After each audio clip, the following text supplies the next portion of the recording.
Hello everyone, welcome to the Ichimoku.co chart of the day.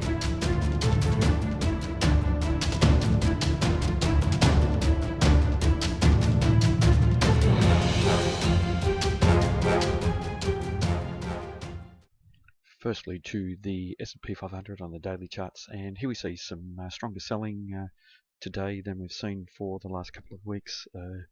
Moderately large black body candle, and the size of that body is larger than most of those over the last 2 weeks or so. The sellers have taken control of the market, testing above the Kijun-sen indicator and unable to close above there.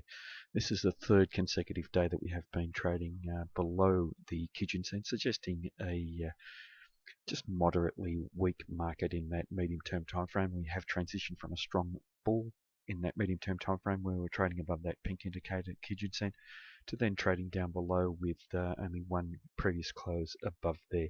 This suggests that there is some medium-term weakness in this market. But at the moment, over the last week or so, we have seen price action maintained above the Tenkan-sen, suggesting that we have had some strength returning back into the market in the short-term time frame. But today, closing very close to that indicator, holding a support, and that will be a good test over the next few days whether we do see a close back down below there. Now, what may limit any strong downside is the fact that we are trading very close to the top of the Ichimoku cloud, and for the next day's trading, the top of the cloud is very close to where the market is closed today. So we could see the market bounce off there. If we do trade within the cloud, we could have a transition, or perhaps the start of a transition into a stronger downtrending phase in long-term time frame, if we can eventually close down through the cloud.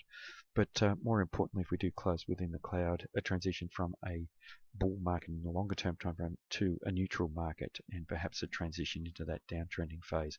So just monitoring very carefully how we react around the cloud, but there is every possibility that we could see the buyers bounce off this level, test back up to around this 2400 round number resistance. Let's just take a look at the bands here on the S&P on the daily charts, and here we see the market continuing to trade within the band, suggesting a neutral market in that medium term time frame. Previously, we were trading above a strong market that we then broke out about a month or so ago. Lack of follow through saw the market then trade to the downside below the squeeze bands. We didn't see any follow through to confirm a strong bearish tone to this market.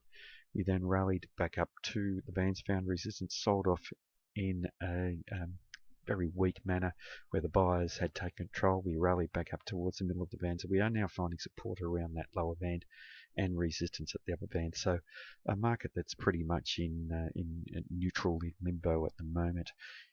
What we want to see in either direction, it would be a breakout with a negative candle or a strong candle if it's to the downside or upside, and then some strong follow through to confirm, and we haven't seen that in recent times. So at the moment we just need to be a little bit cautious, and we do have the bands still rather tight, and suggesting that we should be on the lookout for a trending move sooner or later.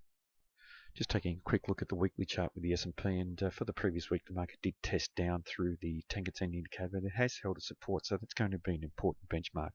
It has been some time since we've been trading down through there. It's just below that 23.54 level of previous support that had been tested through, and we are seeing some support coming in there at the moment. It trades at 23.43, so that's an important area. Then down below there, the round number 2300 could come into play if we do see any continued selling. Looking to the monthly chart, and as always our benchmark here is the Kijun-sen indicator. It still trades around that 2100 round number, so that's the important level. If we see bearish activity down through there, it could be the start of a new primary bear.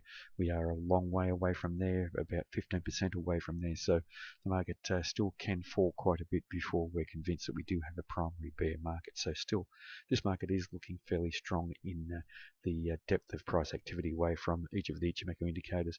In terms of the depth away from the Ichimoku cloud, just looking a little overextended, so retracement back towards 2300 round number support, or Tenkan-sen support at 2242 would probably be quite healthy for this market.